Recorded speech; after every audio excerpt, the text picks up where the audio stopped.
Audiobook Acolhendo a Criança Interior, Cássia Fernandes, capítulo 7. O trauma da rejeição. Com o histórico de uma criança ferida, onde o sentimento de rejeição é acentuado, as carências e inseguranças são predominantes. É comum acreditar que há algo de errado conosco. É importante falar do grande vilão, que é o sentimento de rejeição.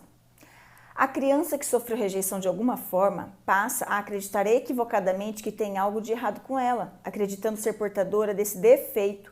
Passa a sentir que não merece ser amada, acolhida, ter saúde, paz de espírito e uma vida plena e abundante de forma inconscientemente na maioria das vezes. Isso dará origem a diversas escolhas e comportamentos sabotadores que vão criar e atrair mais situações de sofrimento. A rejeição provoca um impacto negativo profundo na vida do ser humano.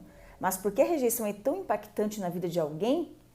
Quando isso ocorre na infância, período que estamos formando a nossa estrutura psicológica, tem um peso e impacto maior por não sabermos interpretar o evento com maturidade.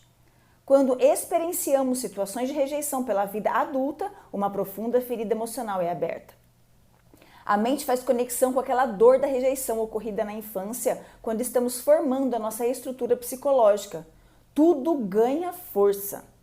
A memória da dor fica congelada e o evento novo que acabou de ocorrer acessa o gatilho da dor da primeira rejeição.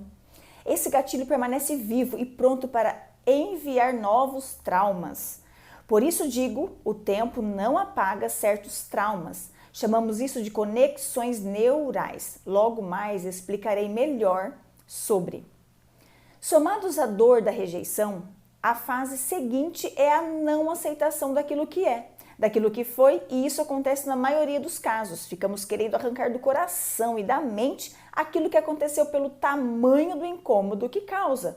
Lutamos em vão, pois essa recusa só manterá preso os efeitos do trauma. Ao não aceitarmos, acabamos por prejudicar que os aprendizados e forças positivas também cheguem até nós. É como se o sistema ficasse com o fluxo normal alterado. Impedimos o fluxo e sofremos as consequências por não aceitar. E então nós sofremos de forma dupla por não aceitar e porque isso acaba por trazer mais dificuldade para a vida. Toda dificuldade traz uma lição e temos dois caminhos a seguir: aceitar, olhar, curar e encontrar aprendizado, ou recusar tudo isso e a vida irá trazer possivelmente repetições dessas experiências. O que são conexões neurais? O cérebro é formado por pequenas células chamadas neurônios. Através das suas ramificações, os neurônios se conectam uns aos outros, formando uma rede neural.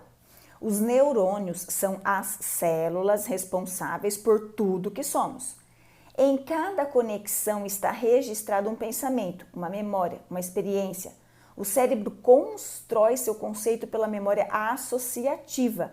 Ideias, pensamentos e sensações são construídos e se interconectam nessa rede neural, formando todas as ligações possíveis. Então, se repetimos uma nova ação ou uma nova forma de resposta emocional, outros circuitos mentais crescem em função do nosso empenho. Nosso cérebro possui uma capacidade chamada plasticidade neural, o que significa que ele pode fazer novas conexões a cada momento. Sendo assim, cada vez que repetimos a nova resposta emocional, ele vai se tornando mais fácil e aceita por nós. A mente aprende por repetição, seja algo bom ou ruim. Por isso é importante saber que todo hábito tende a ganhar força por conta da consolidação dessas conexões neurais. Se o hábito estabelecido de pensamentos ou comportamentos são ruins, é importante entender que o quanto antes buscar ajuda para interpretar e interromper esse hábito, mais libertação e independência emocional virá. O aprofundamento nos ensinamentos. Às vezes, numa imersão, onde ficamos horas mergulhados em ensinamentos profundos, numa egrégora de pessoas com as mesmas afinidades e energia, torna-se mais fácil acessar informações que precisamos receber e que a terapia não consegue nos dar. Foi nessa sintonia que as coisas foram acontecendo para mim, quando me senti perdida profissional e emocionalmente diante de adversidades que se repetiam em minha vida. Trabalhei por longos anos no mercado corporativo, aprendi muito e sou imensamente grata pelas oportunidades que tive ao chegar numa cidade grande sem conhecer ninguém. Cresci, amadureci e conheci pessoas do bem que mantenho em minha vida até hoje. Mas minha alma pedia algo diferente que eu não sabia explicar o que era. Como naquela época desconhecia onde encontrar um profissional de carreira para fazer consultoria e ver o que precisava alinhar para que tudo fizesse mais sentido, peregrinava por tentativas, erros e acertos, o que era extremamente desgastante. Um dia foi preciso simplesmente parar mesmo que houvesse prejuízo financeiro, pois a saúde já não dava mais conta.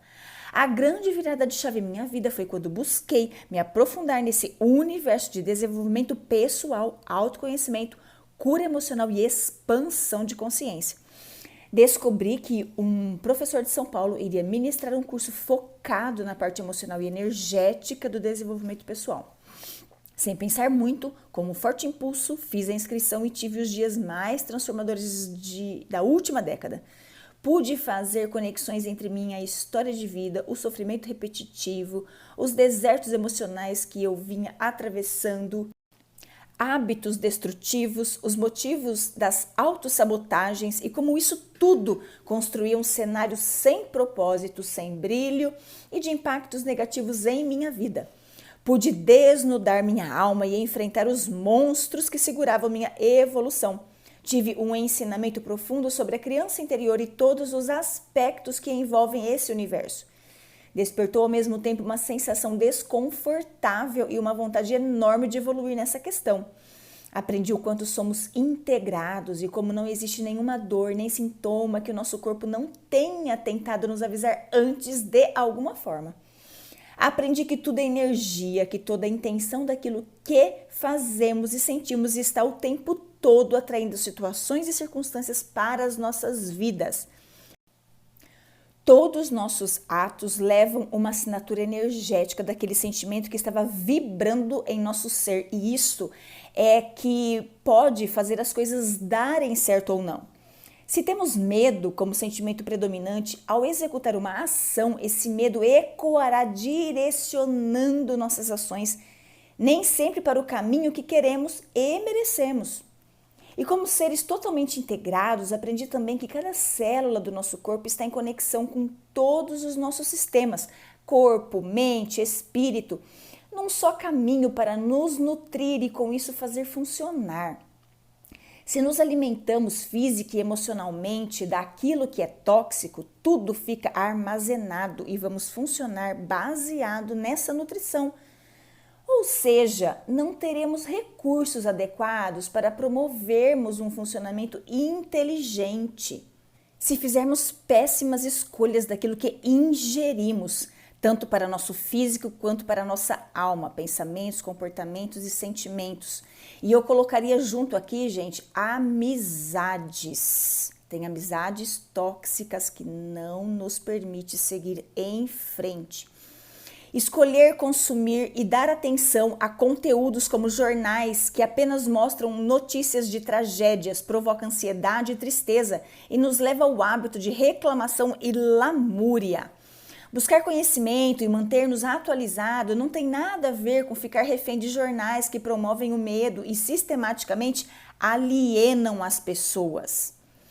Uma desordem no equilíbrio funcional e energético começa quando o corpo busca recursos para equilibrar-se e, não encontrando, tenta compensar com aquilo que está disponível e, faltando o necessário, acaba por desajustar essa grande máquina sagrada chamada corpo humano. Entendo perfeitamente agora que, quando eu ouvia dizer que nós construímos a nossa realidade, o princípio de tudo era aprender a conectar essa integralidade de forma amorosa para a vida seguir de forma mais fluida.